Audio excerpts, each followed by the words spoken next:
Good morning mayam. Mayam bo khurumjari. Nasi ki setting lo sare. Mayam do charake. Aina hujik lejari se.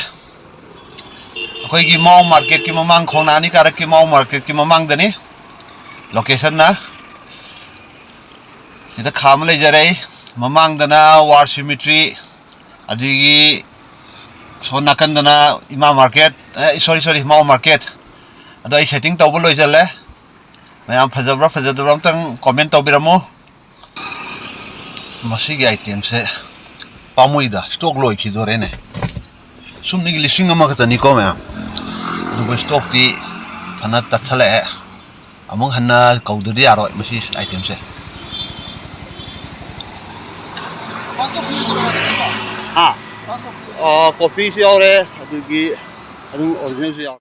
Mayam no nungai ba pau pijrake khulangkha tawjare nasi gi wenadi hona de dum mai pak pa jani da ko mayam se aduna hona bale pe ade mayam mai ori dina ta copy ni ta copy he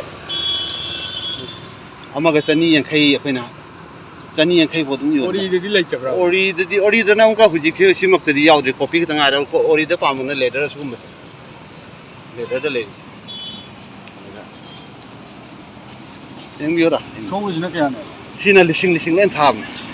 Jadi jam tu dukaan dek tang udah ayo na harap item ni dah.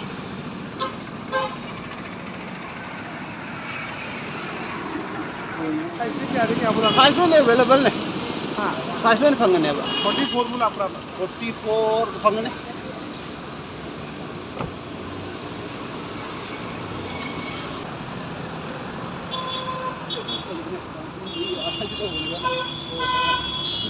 Sina lising ni.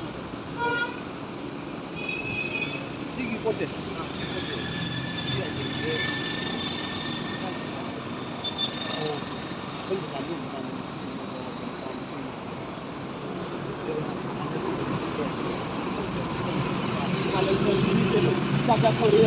aru mahang bala tu je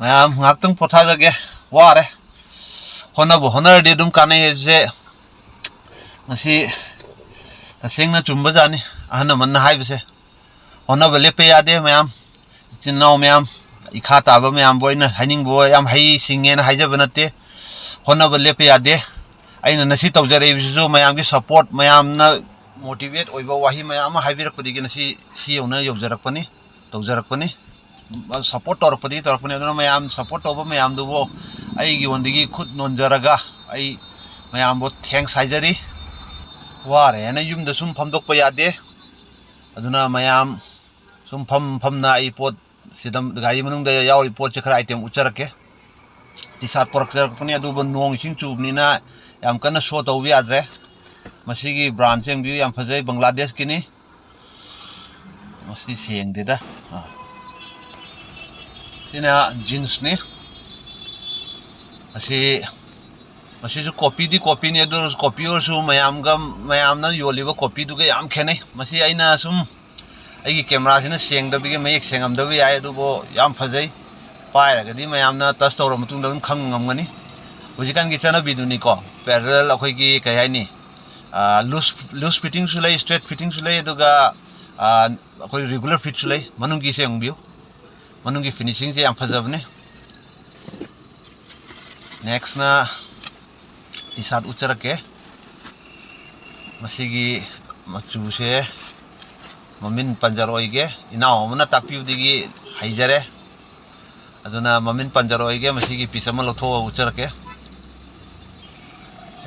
masi yam fazaba t-shirt ni Bangladesh ki ni ko ma'am ado camera sina mayek sengam dobi ay dubo pod oinu urdi yam fazai masi ma'am se show tawjaning mani masi ma'am se porak pane dubo show tawbangam de nong sing se pit tawbni na silere mai te si Bangladesh made in Bangladesh habni yengyo ado mayam apam yaordi mayam untang comment amasung like tawbiramo aigi location na mathang gi video da dum tagakani ado anambadi aina phamjabase akoi gi high court mamang da sangafam high court mamang da leijabni si sengbiu masi am faje anauban item ni maman su sumnigi lupa 280 khitani Bangladesh t-shirt ni 280 khitani mayamna masida imphal da wholesale da huda phangdabni si 280 da mayam wholesale da huda thadabni dukandar marwari dukandar mayam leibu dukandar singje adubo aina kay hani lupa manga matara ma tongdabi ade na thokpuni na lupa manga matara ma hapcharaga ai dum thaduk charakpuni masina tongan brand amni sida isu sana sulichari hujik sulichari yam nungai yam comfortable oiba t-shirt ni maning da logo ma sam yauri yam phajai si logo se mayam yengbiu aduga mamangi video da mayamna Kakting da lakpiu moirang da lakpiu thobal da lakpiu na mayam haibirei madu nongsing phardi mayam lagni hona jarake kaino di mayam gi support na nasi si yau jarakpani aduna mayam na nungsibi dana nasi si yorakpani na mayam gi kayani satisfy tawni adun dum hona jarake adu mayam aroi boina video se yengbiri mayam na like amusu subscribe da tawbiramo adu nasi gi oina di mayam bo khurumja